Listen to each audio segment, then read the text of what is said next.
everyone, I'm glad you can join me. My name is Nick, we're on the Commodore 64 and we're looking at Test Drive, published by Accolade in 1987. Now this game I played to death on the Commodore Amiga. It often isn't a very good idea to get familiar with a game on a 16-bit machine and then play it on an 8-bit machine. But anyway, bearing that in mind, let's have a review of the game. It's a single player. You drive a car across a mountain top over 5 stages and you must get to the end, the gas station, as quickly as possible. Now there's 5 cars to choose from. The loading times on this between bits are long and I'll edit those down so you don't have to wait.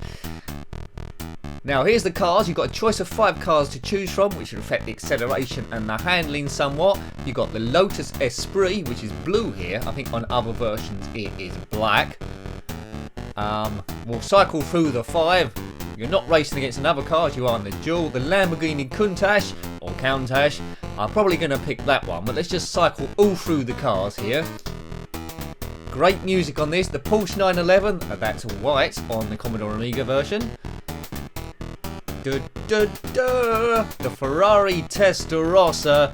Do you own these cars? Comment if you own every single one, which I'm sure you do.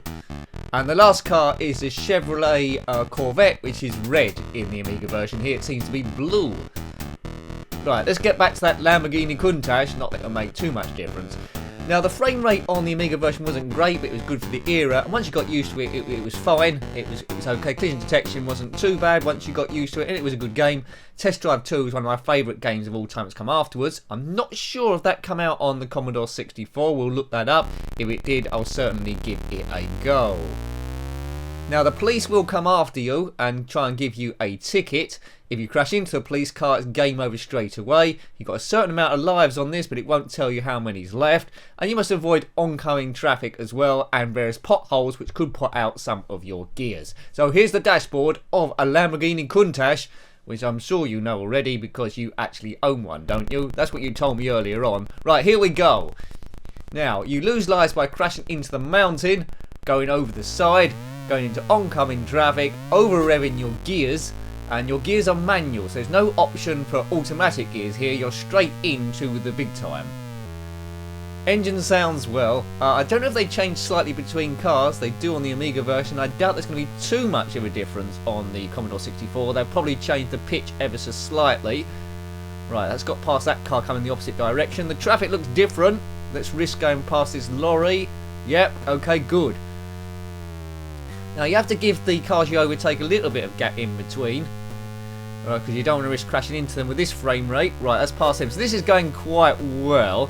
I seem to be good at this game straight away. Famous last words. But I did play it a lot on the Amiga, as I say. The police is behind me. Look at the rear view mirror, a functional rear view mirror, which is good to see. I think we'll slow down and take... Oh man, I couldn't slow down quick enough. That car in front of me must have been going about, don't know, about 2 meters an hour. That was crazy. I was trying to slow down then and to get a ticket on purpose to avoid the overtake because there was a car coming in the opposite direction. Now, initial thoughts on this, the car seems very slippery compared to normal. The dot on the steering wheel is familiar with all versions I played. That gives you a bit of an idea of where the steering wheel is, so you can, but it does self-center for you. Man, this is very, very tricky, this. Okay, right. I'm not sure we're going to complete this. If it was the Amiga version, I'd say we were. Oh, smash! And that car looks miniature we crashed into. That looks a bit weird. But they've done a fairly good job getting the frame rate as it is. On Test Drive in general, the gameplay won't vary from this. You're always in the mountain. Test Drive 2, you had different stages, like desert, woodland, and in the mountain again. Let's get round here. There we go. And, oops. Yes, I think we're around that. Good. Okay, yeah, in the mountains as well. And there's also scenery disc, which is... Oh, man! Come on! Collision detection is very suspect. Now, it's almost like all the traffic's got a huge invisible box round them. Almost over-revved it then. And you must give them a real wide berth. The road, because of the handling, the road seems slightly narrower than what I'm used to. It's alright this, but as I say, I won't... Oh, man. Yes, I had no chance there. I won't be playing it again, I don't think. Unless it's some sort of competition or something, but I can't imagine that happening. I'd stick to the Amiga version, but as I say, you should never play the 16-bit version first and then come back to the 8-bit version. Now sometimes there is surprises, like a game's not very good on the 16-bit and good on the 8-bit. That happened with Power Drift, an arcade conversion, which they didn't scale down the 16-bit versions that well. Amiga was atrocious. The 8-bits, they scaled it down to what the system could do, and they were better. But it's a rare occasion. It doesn't happen very often. I like the Dizzy games in 8-bit better than 16-bit as well, but that's not due to any technological thing. As we pull into the gas station, that's just for nostalgia and nostalgia alone. So we've done one stage at least. I crashed quite a few times, and there's loading going on for me to edit. We pull over to Don, and each stage he'll tell us how we're doing. So it took 2 minutes and 9 seconds. That's kind of time is worth 2,204 points. Yeah. I think I've reviewed Test Drive 2 on the ZX Spectrum, which wasn't too bad. Quite phenomenal they managed to do that at all. Did you have this game back in the day? Let me know. On this version, is one car better than another? I think most of the time people would do it on the Porsche 911. This is on the Lamborghini Countach. We're going a bit exotic. On Test Drive 2, which I'm not sure, again, come out on the Commodore 64, we'll look it up. You in a race, you either picked a Ferrari or a Porsche, and the computer had the other car, or the same car if you wanted it that. Oh man, that just slid. That was unfair. The car just slid. It's almost as if you're on ice. Yes, Test Drive 2. You have a choice of 2 cars, but there were a couple of car discs which come out, which are the Supercars, which include a lot of these cars that are here, the Countach, Esprit, and the Porsche, although it was a Porsche 911 RUF on that one. And there's also the Supercars, which was nice to see, but a bit pointless, because they went really slow, and they were based on 60s and 70s, I think, muscle cars from the USA. Right, here we go. There was a Camaro there, I think a Dodge, some sort of Dodge Charger was there. Let's get around that thing. Cool. My heart's in my mouth here, because although in reality we would have cleared it by quite some distance, I just keep thinking the windscreen's going to smash because we haven't got past it. Whoa, man, that was close. We're driving around like a crazy person. Now, if you want to get to the end, you can drive around about 20 miles an hour, but that'll be a bit boring. Now, listen to that noise. That means the police radar's on us, and there it is. So if we pull over, we can get a ticket. Don't crash into the police car. Oops, oh, that's close. Yeah, if you crash into the police car, it's game over straight away. You don't want to be doing that, Officer Dibble. Right, the car looks tiny in front of me. He drives off, and then he parks. Does he? How do I get out of this? Right, now he's gone off again. Okay. So, if you want to compare it to modern day games where you're being chased by the police, you would have to look at those Need for Speed games, I suppose. I've been meaning to get back into that for quite a while now. That's one of my favourite races ever on the PlayStation 1, of course, Need for Speed 3, Hot Pursuit. I've got a few reviews, well, gameplays on that up, but I really need to get back to that one that came out on the PlayStation 3 a few years back now. That is absolutely outstanding and takes the whole thing to a whole new level. But as a rule, I do generally like the retro Need for Speed games rather than the modern day ones, for it all come a bit like Burnout, if you're familiar with that game. But you know, this is quite relaxing, this game, once you get used to it. It's not overly exciting, hasn't aged particularly well, but you know, it's racing and it's a nice dashboard, it's good graphics, and you have to appreciate it. Oh man, there you go. You have to appreciate it for 64K. What could the computer do? And it went okay. As a kid, if I owned a Commodore 64 and nothing else, I probably would have played this quite a bit.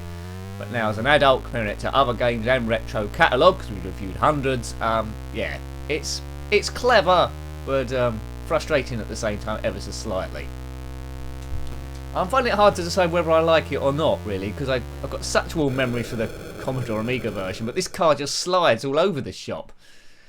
I mean, I'm not going that quick, I'm not going the top speeds. Oh, game over, I didn't even get off stage 2.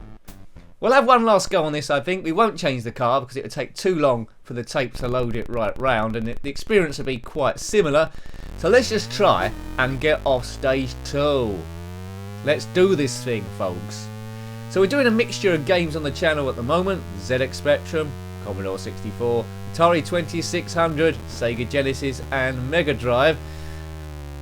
Sometimes I get a bit tired. I do tend to take on too much. I'm trying to balance it, I'm trying to balance it between news logs and gameplays.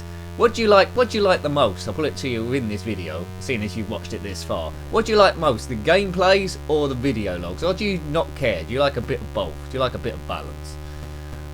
Arguably I put up too many videos, and if I did less they might get more attention, but that's another thing as well.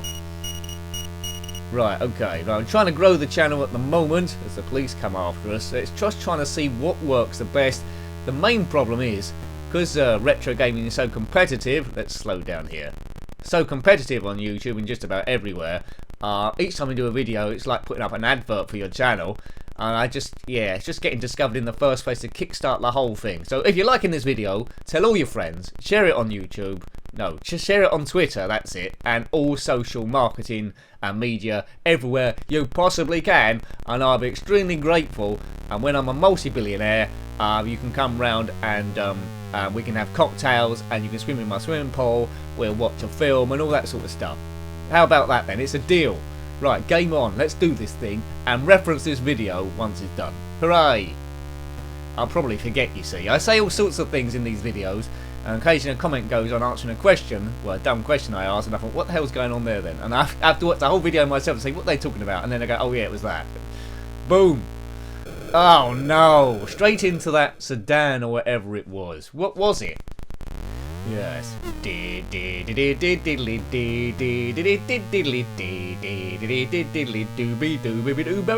That's my version of the theme music, folks. YouTube videos with music on tend to get the most views, I've been told. But there's no way I'm doing a video of me just going dee dee ba doo ba diddly. A series of videos with me just creating music going dee dee ba doo ba doo doo. That'll drive people crazy. But knowing how these things work, it's the videos you put no effort into which seem to get more attention than the videos you put loads of attention in. That's just the way it works. And that's just things like fame in general, isn't it? If you're really intelligent, probably things aren't going to work. If you're as thick as river sludge, can't control your own life, bump into stuff and cause lots of calamities, then fame or fortune awaits and hooray. If that's the way evolution is selecting people, I don't know what's going to happen to mankind in 1,000 years' time. We'll all be stupid, aliens will invade the Earth, and they'll probably only take about 5 minutes, and they won't have to blast a single shot or anything. I've gone off onto one again. We're on the mountain road, we've pulled in, and we've done the stage. Hooray! Good, good, good. I do like a bit of driving as we pull into Don's Gasarama. I fancy some nachos. Can you go and get me some nachos? Anyway, 1472 points. Watch out for oncoming traffic. That's a good tip. If you don't know that tip by now, you must be a wally. Right, start your engines, manual gears. Don't over rev your car. Right, first gear. 6 gears to choose on. Second gear. I'm doing it by the rev counter, but mainly the sound. So every stage is the same. Although the road does get a bit twistier from level to level, gets slightly longer, almost close to the wall there. See how it sucks you in there? Don't get too close to that wall. I mean, I've never heard of a real life accident where someone's just crashed into the wall on a straight on a mountain top. I mean, how would that work? Whoa! Cool, that was close. So about, in terms of oncoming traffic, I think there's about 3 different types, isn't there? Roughly about that. Nice undulation as well. They could have made this flat to give them an easy life, but they didn't, so that's good. Nice attention there. See if we can get round this van. 1987. Oh no. On the Amiga version, I think it just, the windscreen just smashes you off the cliff. On the second one, on the Amiga version, you actually drop off for about a small distance, which is quite cool. Right, past that truck. It's weird, the graphics sometimes, where I don't know if a car's coming towards me or it's on the same road in the distance. That's how good it is, folks. It's of an era, isn't it, we'd have to say. Of an era. Right, the police things again. See the top left? That's my police detector, which back in the day I think you could buy, although they was highly illegal. I don't think they'd work nowadays. Right, a ticket again. It never tells us what speed we're doing. We just have to take it for granted. Unless it's some sort of strange language I don't know. Get ready to read the ticket. Can you see the speed on it? Where is the ticket? Hello? There it is. I can't see any speed on there. Is there a speed on there? No. It's all wiggly woggly writing. I think we are supposed to be based in the States in a mountain somewhere. I believe that's the idea. I'm sure we can get off this stage. And the rear view mirror is really cool. Keep an eye on that. So it's taken a bit of memory to do that. And the gears and the movement and stuff. So I'd have to say overall as a game, it's an absolute triumph. If they put some clouds in there, it might have looked a bit tacky or a bit silly. So although the controls is very, very awkward, and it does feel like you're driving on ice, I think they've done good, and you can get used to that. I've been getting better as the video's been going on. Famous last words again. But you have to leave the traffic a massive gap as you go round them. You can't get overtaken the last second, or else it will smash like that. But yeah, I think it's a good game. It's a good one. Test Drive. There's lots of sequels, wasn't there? I think Test Drive 3 is a game I've never played. It came out on the PC, I believe. But I've been told by some people that it wasn't very good, which is a shame. So I perhaps would have been disappointed. It was a bit floaty, they said. And then it sort of like got superseded by the Need for Speed games, doesn't it, really? These sort of things. Do like the old cockpit view. That's great stuff. Most of the time now, racing games tend to be the chase view. Although I think Need for Speed 3 now as a cockpit view would be just too fast for you to do, wouldn't it? It's totally turned into arcade territory. But with retro games, there'll never be any DLCs or updates to load. You'll never load it up and thinking, I just want a quick go, and then can't for half an hour because it's uploading some critical update for security or something like that. So it's good in that way. Retro will live forever, as we're going to get another ticket. Man, they're very hot on this road with tickets. They must make quite some money. Right. The engine is still ticking over. Yes, speeding ticket. Don't let me catch you speeding again. That's what they say in Need for Speed 3 on the PlayStation 1. You're risking your license. Hey, this is a new paint job. Yes, anyway. If you don't know that game, I've got plenty of reviews up on it. Have a look. Have a look. Maybe I can just do a gameplay view where I just talk for a bit again. But it is a cool game. Maybe a racing day. Right, this car sounds a little bit like a lawnmower in low revs. I'm sure that's not what a real Lamborghini Countach sounds like. But what can you do? Only one Lamborghini to choose here. No Diablo or anything like that. Past that Volkswagen thing. Can't have too much longer left on the stage. Doesn't tell you how much longer there is to go. Test Drive 2, there's a dot on the top of the dashboard which gives you a bit of an indication of how far the stage you've got, and also it counts down the distance, like the 6 kilometres counting down 5.9, 5.8. You get the general idea, don't you? We're driving a little bit slow here, you might have noticed, just to get to the end. Nice brown mountain. What's your favourite mountain that's brown? I can't think of a brown mountain. Right, we've pulled over, folks. Stage 2 done. The gas place might be a different place. Or is it stage 3? I'm losing my mind here. Yes, it's a pit stop. Still learning to shift, aren't you? That's code if you're doing rubbish. Your average speed was 65 and yeah, okay. Watch out for radar. Well, it's too late now. We've already experienced radar or doodah. Do-do-do-do-do. Right, okay. Now, I know there's a good homebrew scene. Has any homebrewers redone this game, like done a modern day one of it, let me know and I'll try and track it down. There is a homebrew that recently came out of Speedball 2 Brutal Deluxe. I did find the file of that, but when I tried to download it, my virus checker said it had malware in it. So, although I'd like to review it, I'm not risking my computer going wrong and the channel ending abruptly. Oof! So, yeah, I didn't do it. But anyway, it'd be good to have another look at that. I love Speedball 2. Another good remake we've done, looked at is Commando, like a special edition. Need to come to Ghost and Goblins because it come on a cartridge and there was a special version on that as well. Right, we're just taking our time.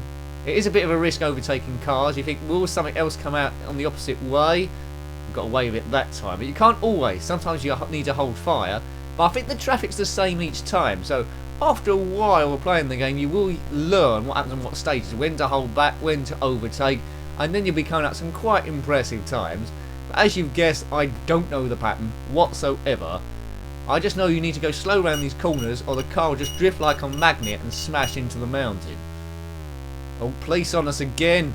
Could be Roscoe Pico train. Oh, I can't slow down quick enough. Oh man. Those blue cars go so slow. I mean, so slow. Slower than the lawnmower. I can't have too many lives left here. I can't have too many lives left here, can I? Surely. Right, we've been playing. Oh man, I just looked at the time. We've been playing this a long, long time, which means I'm enjoying it. Maybe a bit too much. Can we get to the end of the stage? 5 stages in this game. I think when you get to the end, there's a that was quite good. When you get to the end, there's a screen which just says it lets you keep the car, I think, and then it gives you extra incentive to do it with another car. But you can stay at the door all day. They don't actually deliver the car in reality, which is a bit of a shame. Oh, game over again. So 2 goes, and that goes a lot better than the first go. So I hope you liked having a look at that game. Could have been slightly better, but I'm comparing it with the Amiga version. I think overall it's a good game. Good graphics, takes a while to learn to control the car, and music is brilliant. So I hope you liked having a look at that one. That was Test Drive on the Commodore 64, published by Accolade in 1987. If you've got any comments about this game, similar games, or anything retro, then put that below. A huge thank you to everyone that's subscribed so far. It's a big help. If you haven't already, please consider doing so if you're liking the channel. If you want to help a bit more, it's patreon.com/njenkin. Every little bit really does help keep the channel going on a full-time basis. Until next time, take great care of yourself and a very fond goodbye. Goodbye.